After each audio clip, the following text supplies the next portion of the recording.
Karibu tena guku gwa Kikuyu Daily News na ikore mugeni twika wa gusubscribe niguo tunyitanire na thengio woi. Mutumia wa muini Muigai wa Njoroge uikaine ta NJERI wa Muigai ni agirikite na kiha kinene muno ona agatigwa gicurania Hotif ni aracokirie kana hihi ni araiguire thimu yake igitana utuku kona riu ngoro yake tigitwo na ruo runene thutha wa gikuo kia muini wa nyimbo cia gospel Muhiko Nepstar kiroko kia umuthi haria NJERI augite ni araigua ena kiha na maithori maingi thutha wa gucemania na missed calls ithatu kuma kwi Muhiko na kuma gwi cani yake aria marageragia kumuhurira thimu tuko riria Muhiko araiguire mwiri uru no matinahota kwaraniria kuona NJERI did not answer their calls na thutha ucio ndeto cia kiha ciatuika cia kurekererio ciĩgiĩ gikuo giake mathaa manini tu thutha wake guthoma message thiini wa WhatsApp yake. Message iria gutumirwo ni mwanake wa Muhiko akimumenyithia baba wao ni murwaru mathaa-ini ma kiroko toria urona haha. Message ino kuma kwi Mwas Muhiko uria ni cani ya Nepstar haria aikirie NJERI wa Muigai mbica cia baba wao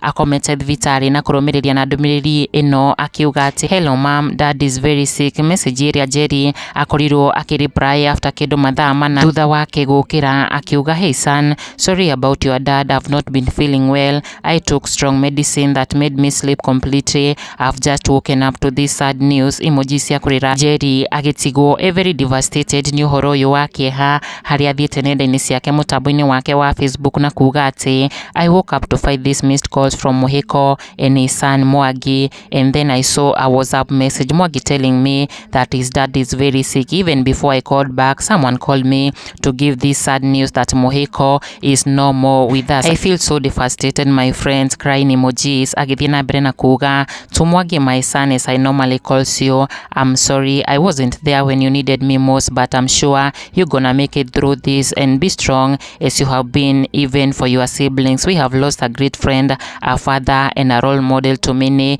May peace from above be with us all. Rip Mwalimu. Kikuyu Daily News. Subscribe.